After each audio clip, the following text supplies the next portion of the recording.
भारत और अफगानिस्तान के बीच खेले गए पहले टी20 मुकाबले में रिंकू सिंह और सूर्य कुमार यादव ने अपने खौफनाक बल्लेबाजी से जिताया भारत को लगभग हारा हुआ पहला टी20 मुकाबला। दोनों बल्लेबाजों ने अंतिम ओवर में खतरनाक 4 छक्का लगाकर अफगानों को दिखाई उसकी औकात। जी हाँ दोस्तों, दिखाएंगे आपको दोनों बल्लेबाजों के ताबड़तोड़ बल्लेबाजी की पूरी वीडियो की हाईलाइट, तो वीडियो को अंत तक जरूर देखिएगा। लेकिन उससे पहले अगर आप रिंकू सिंह को एक खतरनाक बल्लेबाज मानते हैं तो इस वीडियो को लाइक करके चैनल को सब्सक्राइब जरूर। भारत और अफगानिस्तान के बीच पहला टी20 मुकाबला मोहाली के IS बिंद्रा स्टेडियम में खेला गया, जहां पर भारत ने टॉस जीतकर सबसे पहले गेंदबाजी करने का निर्णय लिया और अफगानिस्तान की टीम को पहले बल्लेबाजी करने के लिए मैदान पर आमंत्रित किया, जिसमें अफगानिस्तान की तरफ से पारी की शुरुआत करने के लिए कप्तान इब्राहिम जैडरन के साथ रहमानुल्लाह गुरबाज उतरे और गेंदबाजी करने के लिए भारतीय टीम की तरफ से अपना पहला ओवर लेकर मोहम्मद सिराज मैदान पर उतरे, जहां पर पहले ओवर के दूसरे ही गेंद पर गुरबाज ने एक शानदार चौके से अपने पारी का आगाज किया। तो वहीं पर 5वें गेंद पर भी गुरबाज ने एक करारा चौके से पहले ओवर को समाप्त किया, जिसके बाद दूसरा ओवर डालने के लिए जसप्रीत बुमराह मैदान पर उतरे। उनको भी गुरबाज और इब्राहिम जैडरन ने 2 चौका लगाकर दूसरे ओवर से कुल 10 रन बटोर लिया। लेकिन मोहम्मद सिराज ने तीसरे ओवर के चौथे गेंद पर रहमानुल्लाह गुरबाज को क्लीन बोल्ड करके 15 रनों पर पवेलियन भेज दिया, जिसके बाद बल्लेबाजी करने के लिए मैदान पर रहमत शाह उतरे। लेकिन उसको भी सिराज ने अंतिम गेंद पर सूर्य कुमार यादव के हाथों कैच आउट करा दिया। एक ही ओवर में लगातार 2 विकेट लेने के बाद मोहम्मद सिराज ने भारतीय टीम को जबरदस्त वापसी करा दी। लेकिन फिर छठे ओवर में अफगानिस्तान की टीम ने फिर से वापसी किया। उस ओवर से अफगानिस्तान की टीम ने कुल 18 रन बटोर लिया, जिसमें कप्तान इब्राहिम जैडरन ने 2 कड़ाकेदार छक्के लगाए। पावर प्ले के बाद अफगानिस्तान की टीम का स्कोर 46 रन पर 2 विकेट के नुकसान पर हो गया था। फिर उसके बाद 8वें ओवर में भी जैडरन ने 2 शानदार चौका लगाया और अपना अर्धशतक पूरा किया।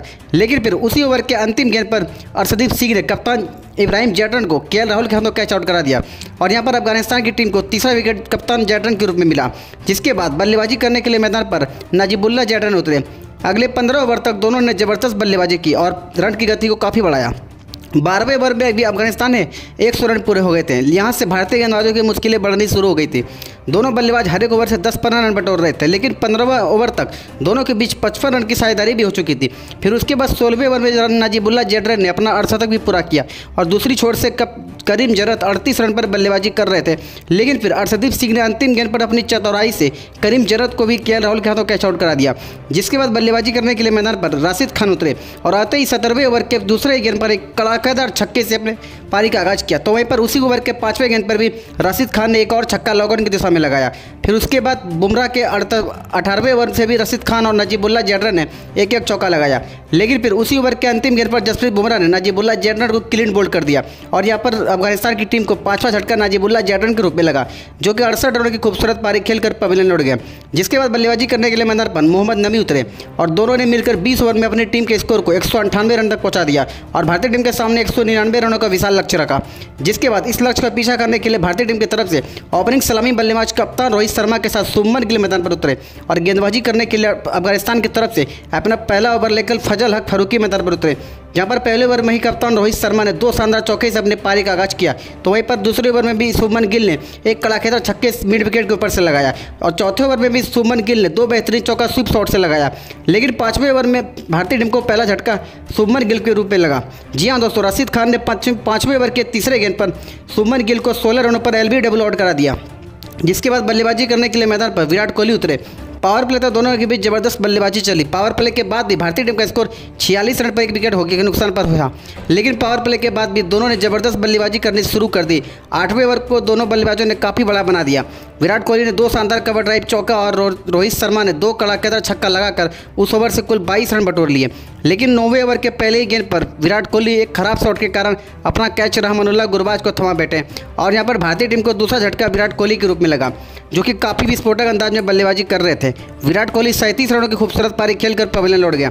जिसके बाद बल्लेबाजी करने के लिए मैदान पर रिंकू सिंह उतरे और आते ही एक जबरदस्त चौके 3rd मिनट की दिशा में लगाकर अपने पारी की शुरुआत किया। फिर उसके बाद 12वें ओवर में भी रोहित शर्मा ने एक कड़ाकेदार छक्का और 2 चौका लॉग की दिशा में लगाया। तो वहीं पर 13वें ओवर में भी रिंकू सिंह ने भी 2 बेहतरीन छक्का 3rd मिनट की दिशा में लगाया।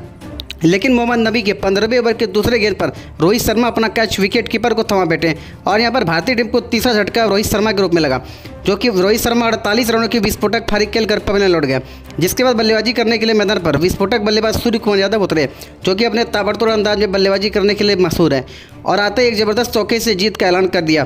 फिर उसके बाद दोनों ने खतरनाक बल्लेबाजी करनी शुरू कर दी। 17वें ओवर से दोनों बल्लेबाजों ने कुल 18 रन बटोर लिया, जिसमें रिंकू सिंह ने 2 कड़ाकेदार छक्का और एक सूर्य कुमार यादव ने भी एक छक्का लगाया। 18वें ओवर में भी दोनों बल्लेबाजों ने कुल 14 रन बटोर लिए। लेकिन अब मैच अंतिम 6 गेंदों का बच गया था। भारत को अब मैच जीतने के लिए 6 गेंदों में 24 रनों की जरूरत थी, लेकिन फिर उसके बाद रिंकू सिंह ने लगातार 4 छक्का लगाकर लगभग हारे हुए मुकाबले को जिता दिया और अफगानों को उसकी औकात याद दिला दिया।